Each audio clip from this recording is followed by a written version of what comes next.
আপনারা নিশ্চয়ই সবাই এই নিউজটি দেখে বিস্মিত হয়েছিলেন যে প্রধানমন্ত্রী রাষ্ট্রীয় বাল পুরস্কার পাচ্ছেন বৈভব সূর্যবংশী। বাল পুরস্কার সেটা আবার কি?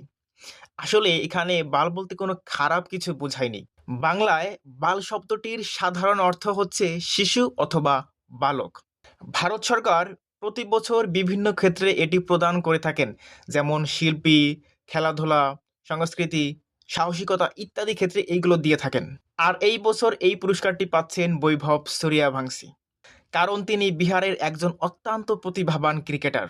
এখানে তিনি একজন অত্যন্ত প্রতিভাবান ক্রিকেটার হওয়ার পাশাপাশি তিনি কিন্তু একজন বালকও।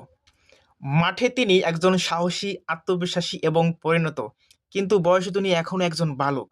আমরা সবাই জানি যে তিনি ইতিমধ্যে কি করে দেখিয়েছেন। বিজয় হাজারে ট্রফিতে তার ৮৪ বলে ১৯০ রানের ইনিংস, যুব এশিয়া কাপে তার ৯৫ বলে ১৭১ রানের ইনিংস, সৈয়দ মুশতাক আলী ট্রফিতে তার ৬১ বলে ১১০ রানের ইনিংস, যুব দলের হয়ে তার ৩২ বলে একটি সেঞ্চুরিও আছে।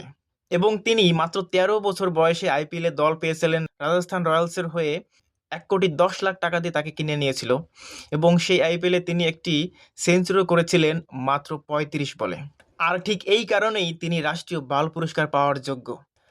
আসলে বাংলায় বাল শব্দটি অনেক সময় অপশব্দ হিসেবেও ব্যবহৃত, তাই এই শিরোনামটি দেখে বিভ্রান্তি হওয়াটাই স্বাভাবিক। তবে প্রশাসনিক বা রাষ্ট্রীয় ক্ষেত্রে বাল শব্দটির শুদ্ধ বাংলা হিসেবে শিশু অথবা বালক হিসেবেই ব্যবহৃত হয়।